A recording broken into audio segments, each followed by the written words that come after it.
Life is hectic, demanding, and doesn't stop. When honest with ourselves, we must confess we often don't know what the hell we're doing. The Larkcast is an ongoing conversation about the inclusive and mischievous nature of God's presence through the lens of all the things that make up this phenomenon we refer to as life. Astonishing grace and refreshing honesty collide right here for your weekly encouragement.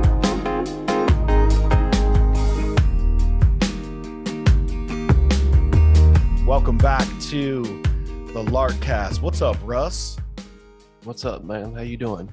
I'm doing pretty good. Let me be the first to congratulate you and to bring up and to celebrate that this is our 25th Larkcast. Dang, dude. That's crazy. Number 25. Yeah. Cheers to that, man. Yep. Cheers to that. Absolutely. Cheers to you and all the hard work that you do. I don't think people realize that there is a recording and an editing and a production and a posting and providing clips here and clips there. And that's all you, man. That's all you, dude. Well, I appreciate that. And the Larkcast wouldn't be anything without the talents of the one and only Russ Johnson as well. Yeah. So I don't know about that. I appreciate you bringing the heat every single episode. So this doesn't turn into, just us congratulating each other and stroking each other's egos, for the rest of the episode.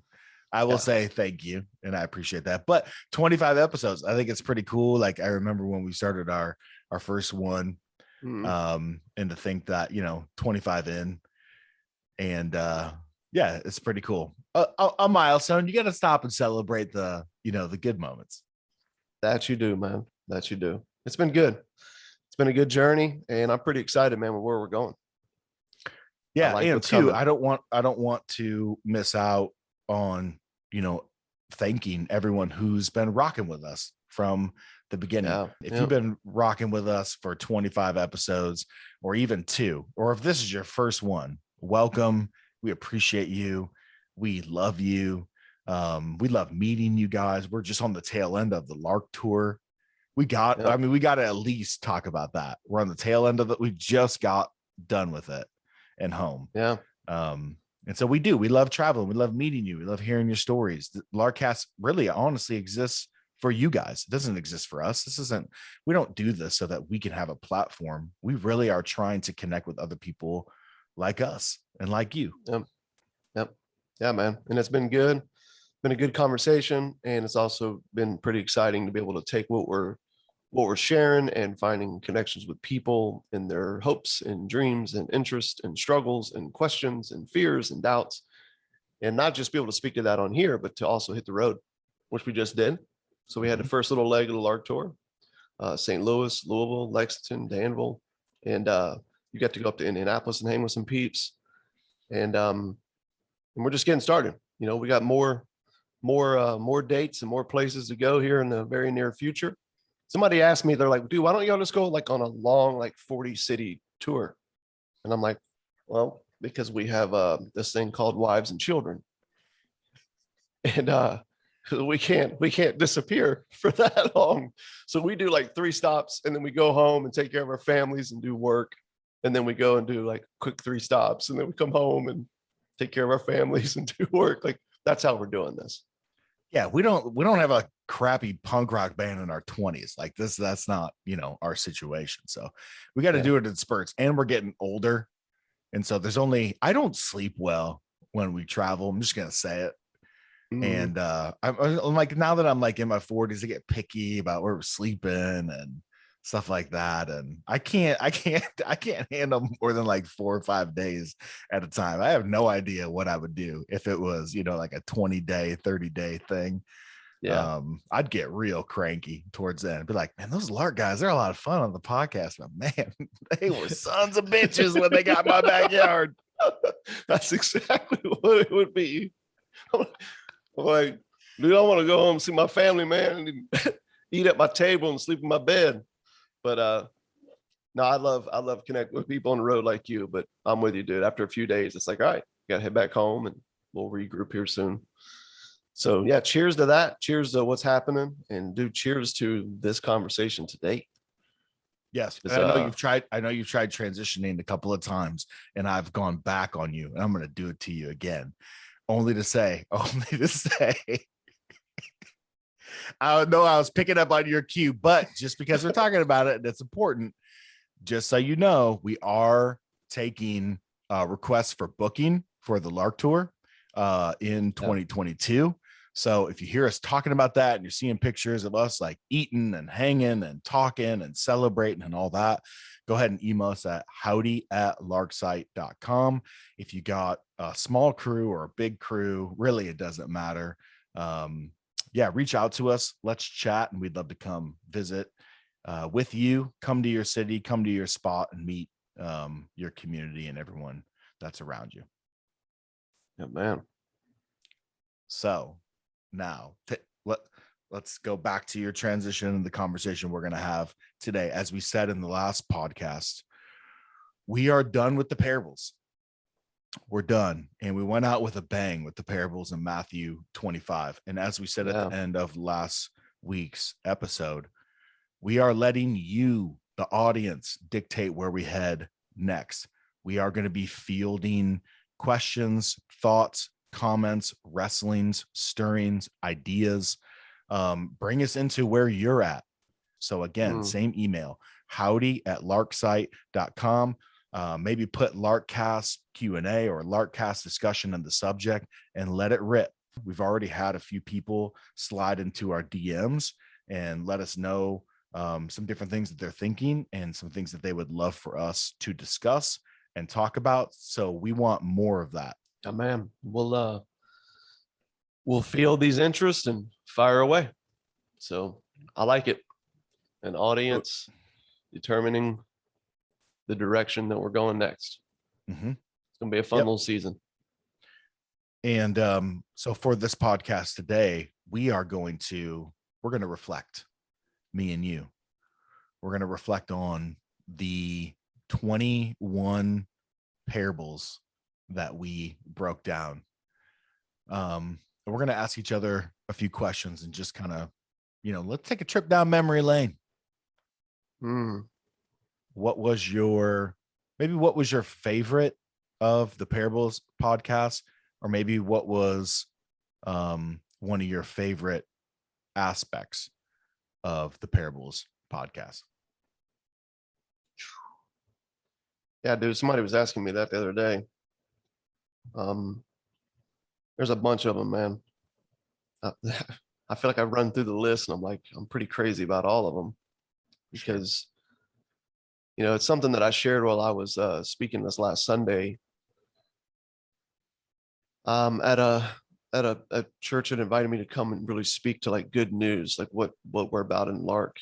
And in talking about the parables, I said, man, the thing that I love most about the parables is Jesus intentionally seems to tell these stories in a way that assures that we will hear what he's actually saying about God instead of what we want to hear.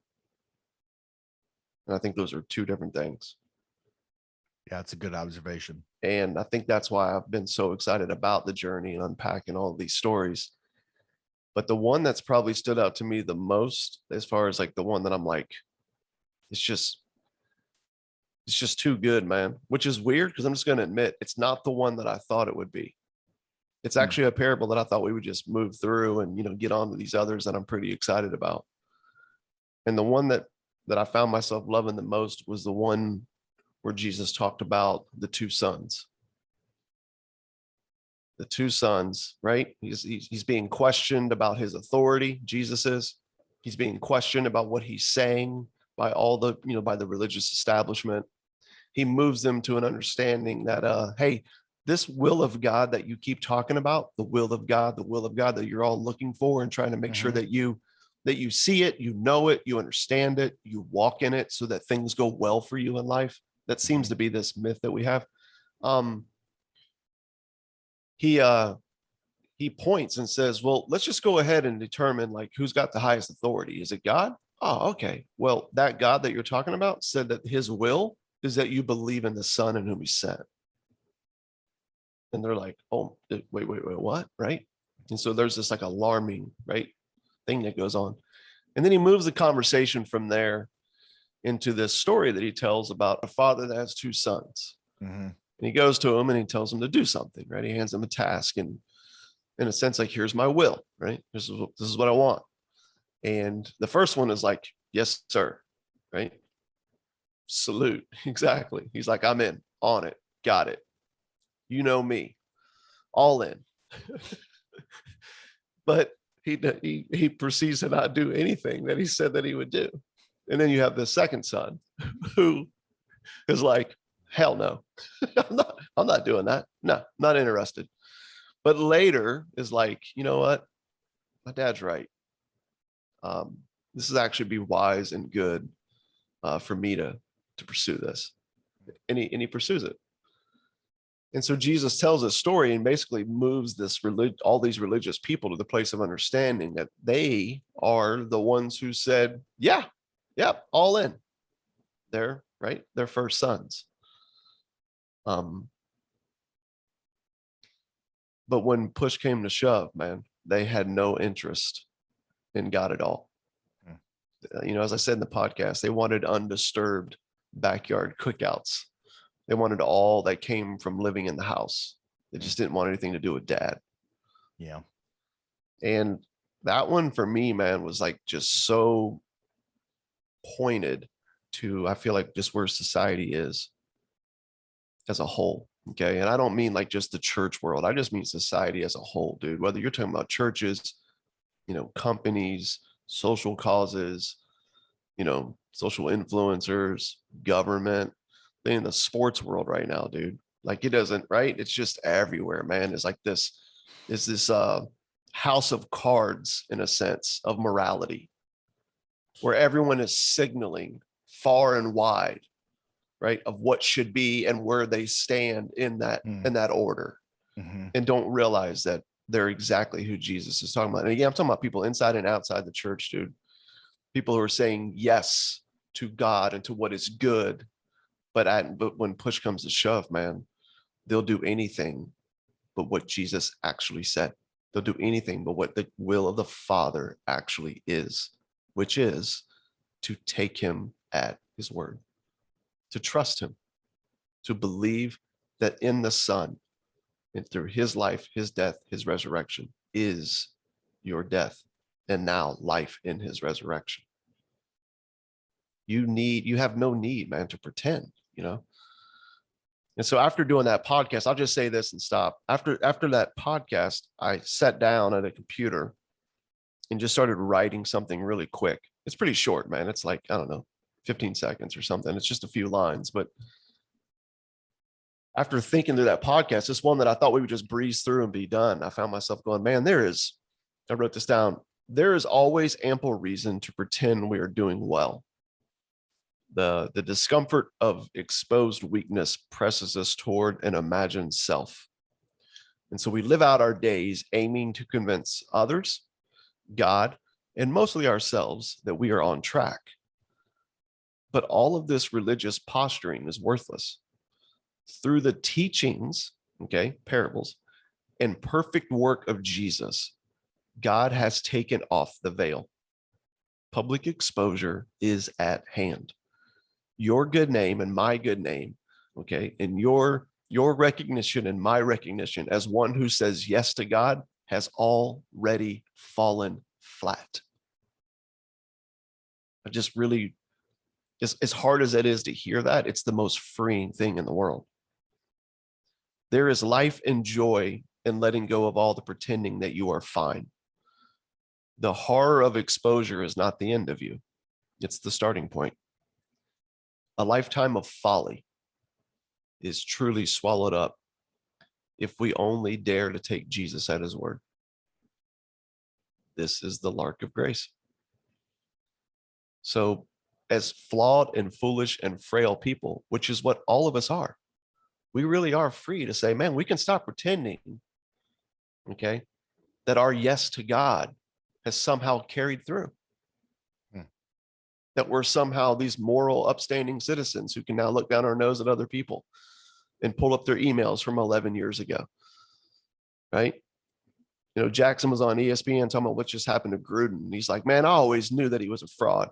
I knew it. Everybody's like, yeah, man, I knew it too. You know what I'm saying? And they're all like, just just chiming in on this conversation. And I'm like, dude, every one of you is a fraud. I'm a fraud. We're all frauds. Yeah. In light of what true goodness, perfection, righteousness is what the word really means, in light of what it really is, we are all frauds. But the beauty of the gospel is that's not the end of us.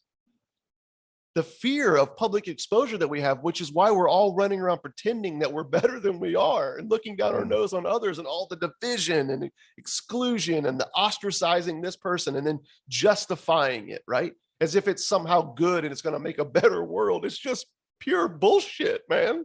Yeah. It's nonsense. Right. And so when we can instead just listen to what Jesus is saying in the story and go, man, he has met us where we are. And said a better you was never what was needed.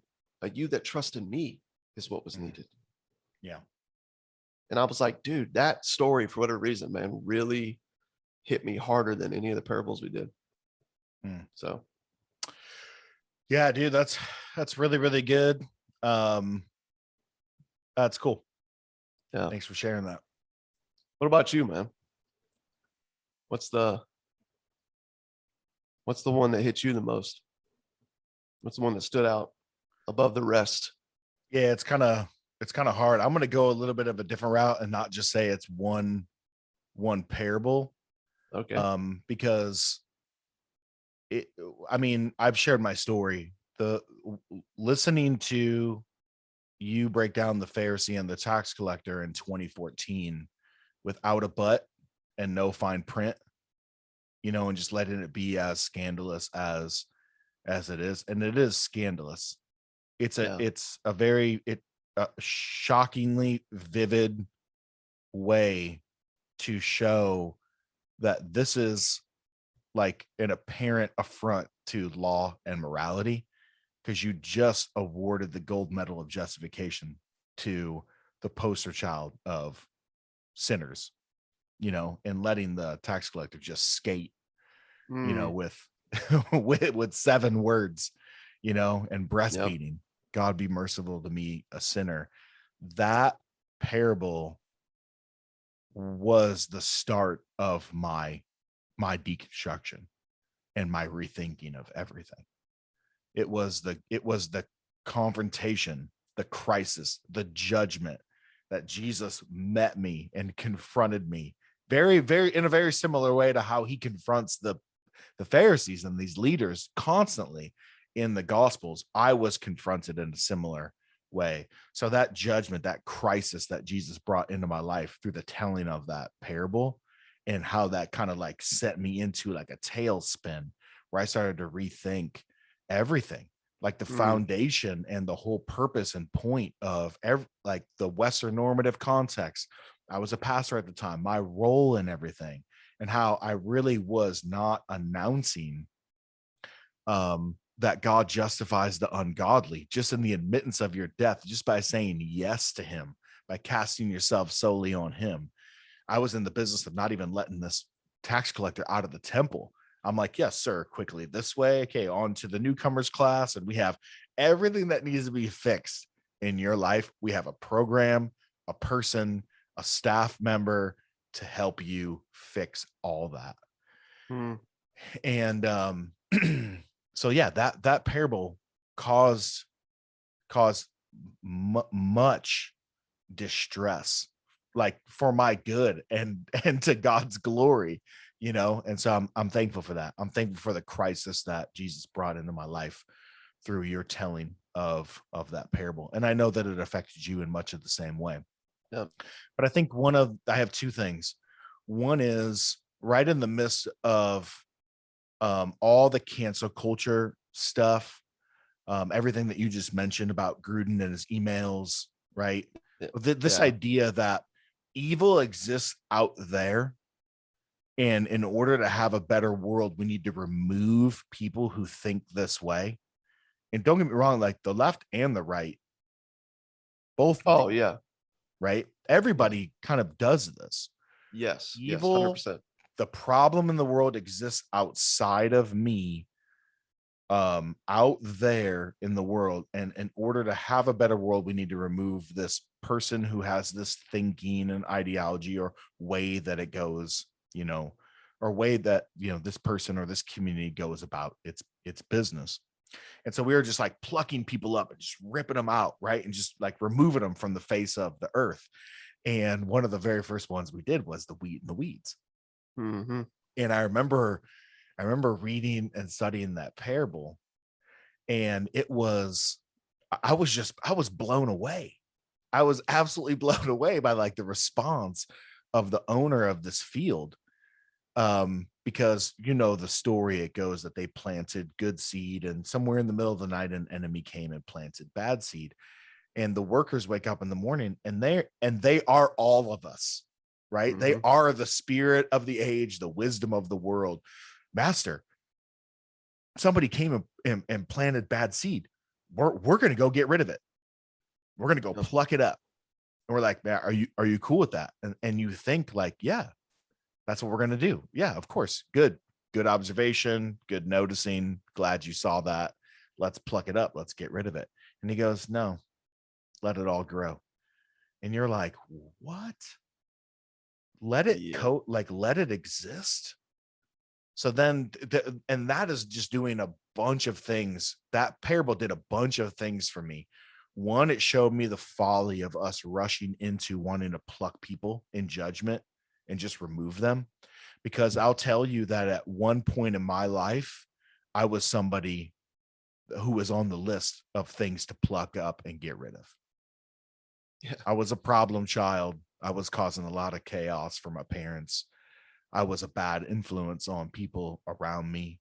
I was causing a lot of hurt in my life, or in my own life, and for myself and for others around me. So I was on the list of people to pluck at one Yeah, point dude. in my life. So I'm glad that someone didn't come up and pluck me before the appointed time. But also it just caused me really to just see the tricky relationship God has with evil in this world. Yep. Yeah. And just the folly of everything you said, just like moralism and religion run amok. And in the name of doing good, we just do all this like bad and, plucking people up and separating and creating a Oh yeah. culture that, leads to hiding and shame instead of honesty, Yeah. those kinds of things. So that one was a big one for me. But I will tell you, probably the biggest impact for me in the parables is the principle of inclusion before exclusion, because it flipped my understanding of the gospel on its head. Because up until that point, I pretty much had an understanding that you start outside, and by faith you get to, you get to come, on the inside. And the best I can do up until that point in terms of how I talked about God or how I shared about good news was the best I could do was a good proposition. Mm. It wasn't actually good news. It was a good proposition. Meaning, hey man, you're on the outside. Over here with Christ is the offer of forgiveness, the offer of belonging, the offer of love. It's not yours yet. There's quite a bit of distance and a big chasm between you and the reality of those things. But if you would repent and believe, those can be true. And of course, we are not, advocating, for, in the end, this is the reality for everyone, regardless if if you go to your grave calling him a liar. We dealt with that in the last 2 podcasts. Yeah. Faith is a necessity. We see that, the essential aspect of faith. But I think it's just it's the most subtle shift. But I think that shift makes all the difference of the world, to actually look at someone and say, dude, I have good news of a reality that, dude, you are loved, you are forgiven, you are included, you are seated, you are a guest of the king. Well, I don't want to be. Sorry, dude. You really didn't have much to say about it back when God decided to send his son to live, die, and rise again and to reconcile the entire world. He didn't really consult you before he went about reconciling all things. But here's the reality. Here's the position of the king. He wants to party, and you are included, and you are loved, and you are forgiven, and you are safely and securely home free. Do you believe this? Do you want to, believe this? Because I have good news, not a good proposition, but I have actually good news. And then that crisis that the gospel creates, where you need to grapple, you need to grapple with the reality of the heart of God towards you and the reality of what he's done already in his son. Those three things, bro, the Pharisee and the tax collector, the wheat and the weeds, especially in light of everything socially, and then the idea of inclusion before exclusion. Those things have had the biggest impact in my life. Yeah. I can concur, man, on a lot of that. And one of the things I wanted to tell you while you were sharing is I wanted to wait till you finished, but you had talked about being on a list of people to pluck. And I'd say, man, after going through these parables, you're probably on another list now. Yeah. Oh, hey, dude, it's true. Since it's funny, man. It's funny how all this comes about. It's really, really hard, man, to live in this world, to really want to love people and say something and just make everybody happy. No, because if everyone's trying to make themselves holy, which is an impossible task, then they're always going to have an issue with indiscriminate grace that declares that to be an impossible task. But let me tell you about the one who came and did that for you. You're free now to be real, to be honest.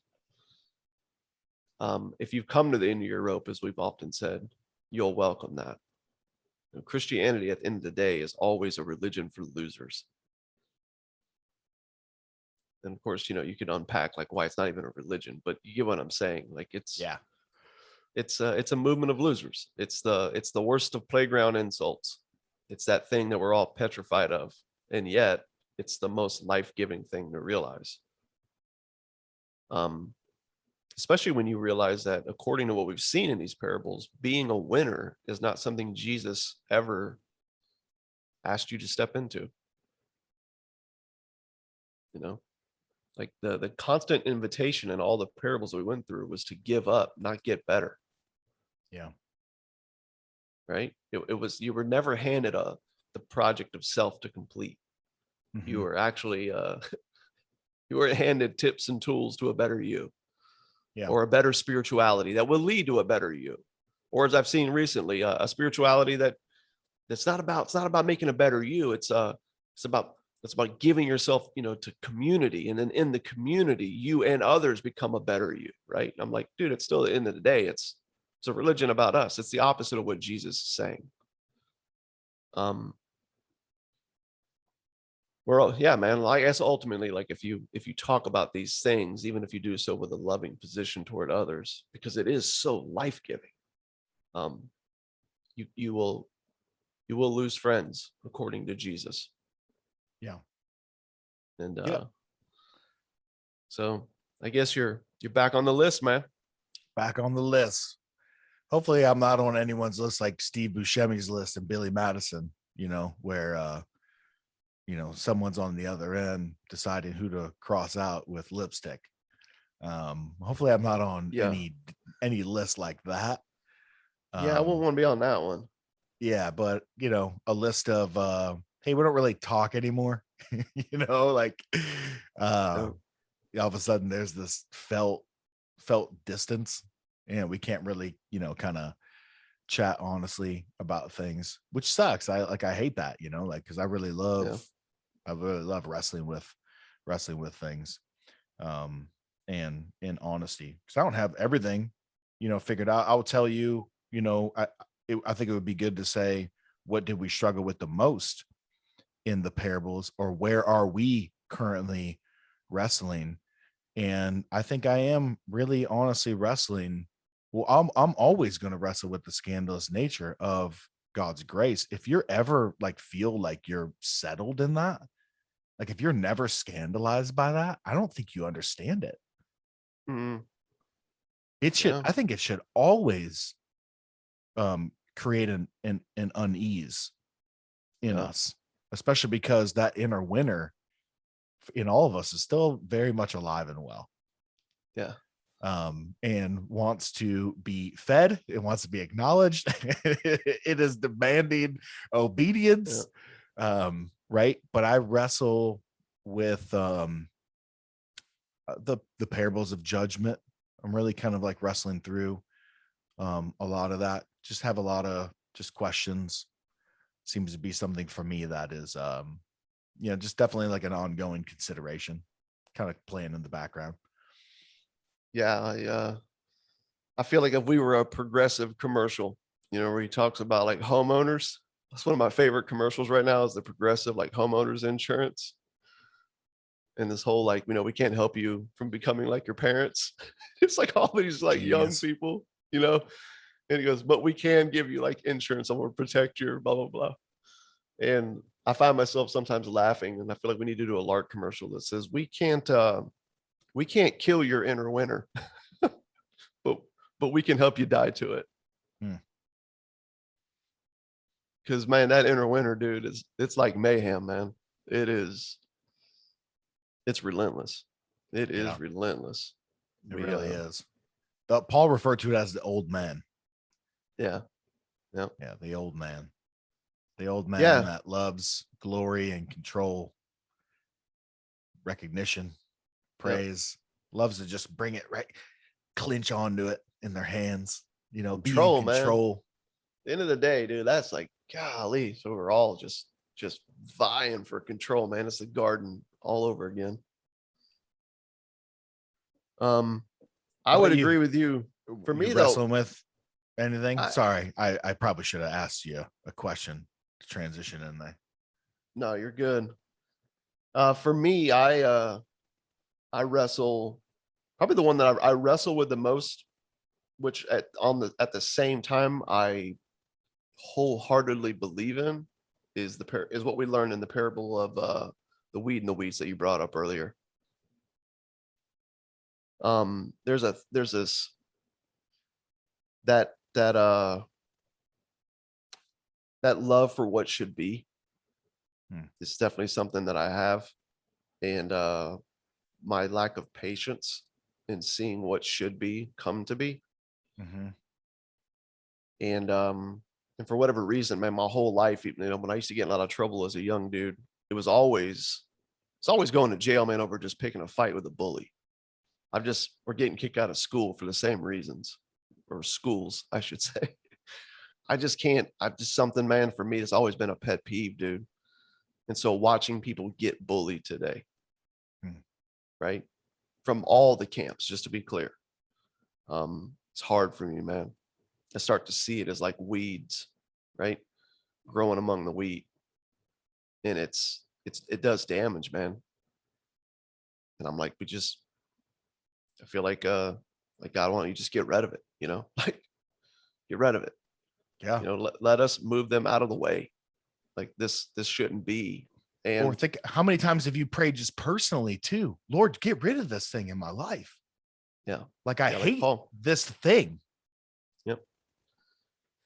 And his answer, as always, to me, which is probably his answer to you, and it's his answer that I see in the scriptures to the apostle Paul, the thorn in his flesh, my grace is sufficient. Like what you So think. stupid. I hate that answer. Right? I know. But I feel like what I'm learning is like what you think should be is flawed. Mm, As yeah. much as you think you're right in it, you don't see the full scope. You don't actually understand the need. Like in the garden, we've talked about this. It wasn't disobedience that led to disconnection with God, and now we just need better decisions. All right. In the garden, it was distrust that led to a disease, man, of Mm. self-reliance. That's why whatever happened to Adam and Eve there just keeps happening to all of us.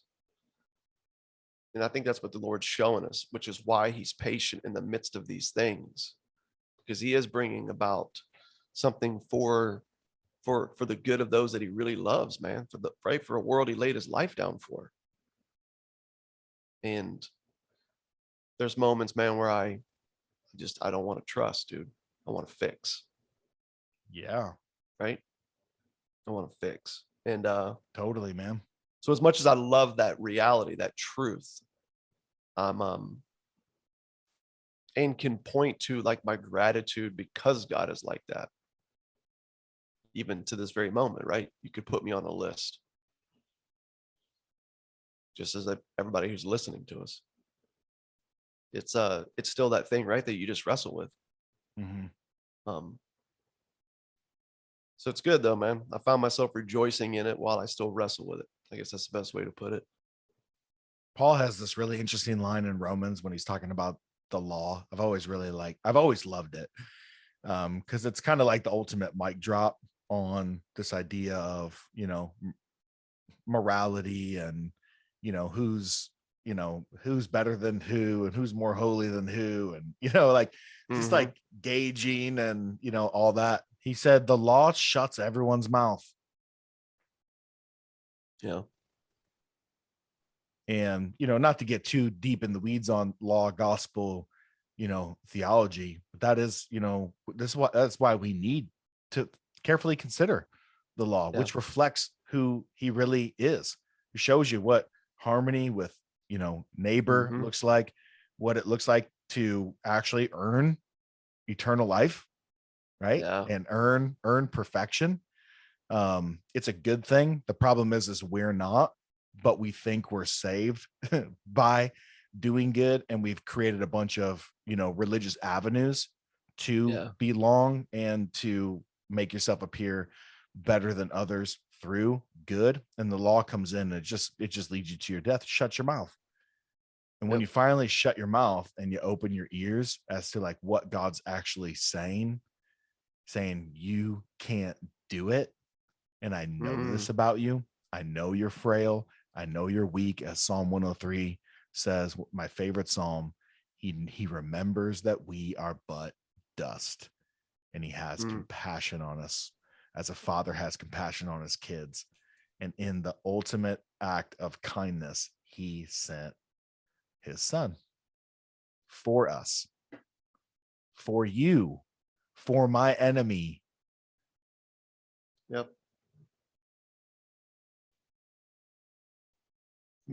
I'm making a note over here, man. I found myself listening to you and going, it's like the Sermon on the Mount in Matthew 5-7. We've talked about it a couple of times. The Kingdom Playbook. Yeah, people, refer to as like a kingdom playbook or a manifesto for how to bring the kingdom, or I've often heard it taught as like kingdom ethics. But when you take what Jesus is really saying there at face value, when you let him say what he's really saying, he's creating a crisis of capacity for all of humanity. He's unveiling what the law really demands. So the Sermon on the Mount, like the law, shuts our mouth. And the parables open our ears. So you can actually hear what he's saying instead of what you think and want him to be saying. It's just like a little connection I was making in my mind, man, while you were talking. It's so good. So true. I saw I follow a lot of people on Instagram. I was following this one cat locally. He's at like a hype church, like ripped jeans. Get your crunk on for Jesus. Yeah, man. Jordan 1s, jean jacket, handheld microphone. You know the kind I'm talking about, right? Yeah. Am I showing my bias? Am I showing my cards too much? I just gotta throw this out here really quick. But the other day I saw a meme, and it was a picture of this dude at a Metallica concert, and he had like the hair and like just all decked out, bro. No, he wasn't at the concert. He was just walking around, but he had the shirt on, and it said like Metallica fans, and it showed a picture of this dude. And then below was a picture of the lead singer from Metallica, and he's wearing like shorts and a t-shirt and like a pair of Vans. Probably walking out of a department store. Exactly. It just made me laugh, man, when I think about like there's a picture like the that new of Glenn. church leader, like cool attire, and how, you know what I'm saying, like how it creates this culture. And keep going, man. There's a picture like that of Glenn Danzig, you know, lead singer of Misfits back in the day. But and it was someone asked, it was kind of like someone asked, like, yeah, how do I know, you know, whether or not to discern the voice of God? And so he was getting into like, you know, these Greek words, and here's, you know, this the voice of God in the Bible is this word, and the voice of God, you know, from the Spirit is this word, and this and that. He goes, but another good thing to recognize is that at the end, he goes, at the end of the day, here's how you determine whether or not it's the voice of God. Does it lead to peace? Like, is it peaceful? And then he had some verse from Colossians, let the peace of Christ rule in your hearts and stuff like that. And I was like, you know, I really do. I'm like, yeah, you know, I think that he does. There is a peace. But I think he's going to bring you to your death before you get there. And I was just thinking about the parables and just the crisis and the wrestling and the confrontation, like in a good way. I call them like these beautiful wounds, you know, that he brings, because they're hurtful. They cut right through the noise and pierce right to the heart of the issue. Right. And just just lead you to just shut your damn mouth and really, truly, honestly consider what he's like and what he's saying, and all the ways where you really don't believe that and don't embody that and all that. And I was just laughing, because I've been confronted so much in the parables and continue to be scandalized by his grace.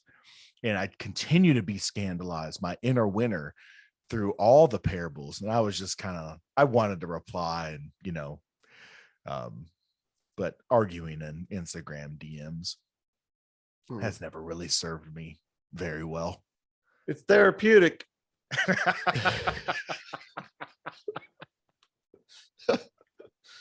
I know you're a fan. I go through spurts.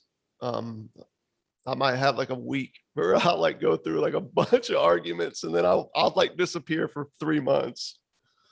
But I guess I just keep coming back thinking that people can have a conversation on there and disagree and kind of work through the disagreements to really see what each other's saying. But what you find is it just never, ever, ever happens. I think it's how you kick the conversation off. Like, hey, man, just, you know, saw this, just thought I, you know, you're massaging it. I wanted to just be like, what, you freaking dumbass. Yes. Like, hey, dude, there's a world drowning in religion right now. Not sure why you keep throwing weights at them. Right. Right. In the name of faithfulness. It's like how Jim Gaffigan describes having 3 kids. Yeah. People are like, oh, what's it like having 3 kids? He goes, imagine you're drowning and someone hands you a baby. Yeah. Like, imagine you're drowning in the project of self, and then you just, you know, get all dressed up nice and shiny for church on Sunday, only to get handed another set of 3 principles or action steps that you can do towards becoming a better Christian. Yep. More faithful, a more faithful follower. We need application. We need application. Yeah. Here's the application. No. Give into the riptide and let it kill you. Let it kill you. Application. Let it kill you. Embrace your death, which that's what Jesus continually says. We affectionately use the term death as a synonym for faith, for trust. Yep. So good stuff, man. The conversation, I'm sure, will keep going. We're not done with the parables. We have some plans to take a lot of that content and create some cool stuff with it, for your encouragement, for your learning, and for the passing it on, you know, to others. So be looking forward to that. And I just want to remind everyone where we're heading. You are dictating where the Larkcast goes. The Larkcast is in your hands. We are opening up for a conversation, for discussion. So Instagram, DMs, email, howdy@larksite.com. If you know us personally, text us, reach out, call, however you need to get your thing, your wrestling, your stirring, your question, your comment to us, please do. We invite it. And that's where we're going. Yep. Amen, man. Looking forward to it. So until next time. And cheers to the next 25 Larkcasts. Yeah, dude. Cheers to that.